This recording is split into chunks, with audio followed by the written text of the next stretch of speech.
CentOS and IoT by Bharat Mahesh and Nirav Gujarathi. First of all, what is CentOS? CentOS stands for Community Enterprise Operating Systems, and yes, the ENT is capital. It is a Linux distribution that provides a free and open source community supported computing platform, functionally compatible with its upstream source, the Red Hat Enterprise Linux. Why do you use CentOS? Well, CentOS is one of the most popular web hosting operating systems. One reason for this is that each release has a prolonged support schedule. Long term support means that you can continue to use the same operating system for an extended period of time without having to perform a full upgrade.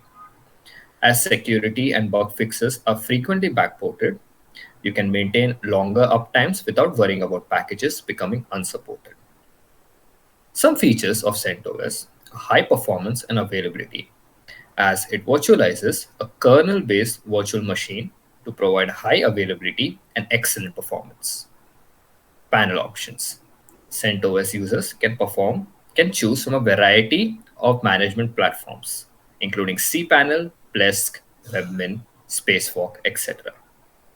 Stable Linux distribution. Because of the longer release cycles, CentOS users say stable software versions. As a result, applications do not require as frequent updates. CentOS is supported by a vibrant developer community, which keeps it up to date and ensures compatibility with both old and new software. Furthermore, co-developers are supported by a global community of volunteers of Linux enthusiasts, network administrators, system administrators, and others who test, manage, updates, and provide development assistance, regular updates, and support. Every few years, Red Hat releases a new major CentOS Linux version, which is supported for at least 10 years. This reduces the number of issues that may arise as a result of software updates. CentOS is open source. As CentOS is an open source operating system, this results this results in many users freely modifying and distributing it. Because of its community driven development model, CentOS encourages people to tinker with it and discover new ways to improve its functionality. Greater security features. CentOS's security architecture is supplemented by the Security Enhanced Linux system. It provides access control policies for various processes and files that you can enable. Some requirements to install CentOS on your Raspberry Pi are, of course, a Raspberry Pi, a micro SD card, internet, power supply, and a laptop and computer. Now, Nirav Gujarathi will explain the steps to install it. Thank you so much, Bharat Mahesh. So the steps for installing CentOS on a Raspberry Pi consist of three main parts. First, we need to download CentOS on our device. Then, the CentOS needs to be written to an SD card. And finally, that SD card will be used to install CentOS onto your Raspberry Pi. Installing CentOS on our device. So how do we do that? To get CentOS for our Raspberry Pi, we need to first go to the CentOS website. Now on this page, it contains a list of all the different CentOS mirrors. Now the best mirror for your area is usually listed at the top, so that's easier for you. Now when you arrive at a CentOS mirror website, you must find and download the ISO file version of the CentOS that for the specific type of Raspberry Pi that you have. Once you have the correct copy of CentOS downloaded on your device, we can now write it to an SD card.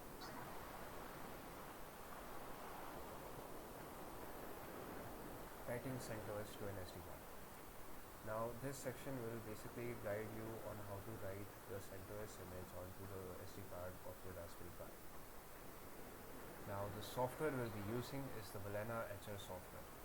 Now first, once you open the Balena Etcher software, the first thing that you'll want to do is to select the correct image that you want to be etched onto your SD card. Now to do that, you click on the select image button on the Balena Etcher software, and it will open a dialog box onto which you can select the CentOS image that we want to write on to the SD card.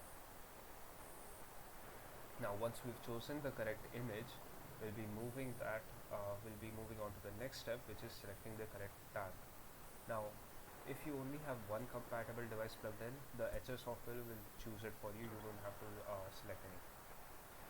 If you have multiple, if you have multiple, you know, if you have multiple devices, then you have to open another.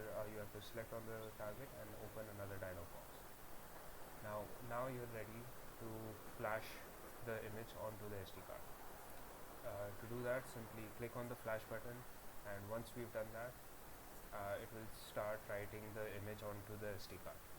And once that's done, we can insert it into our Raspberry Pi and start with the installing CentOS onto the Raspberry Pi.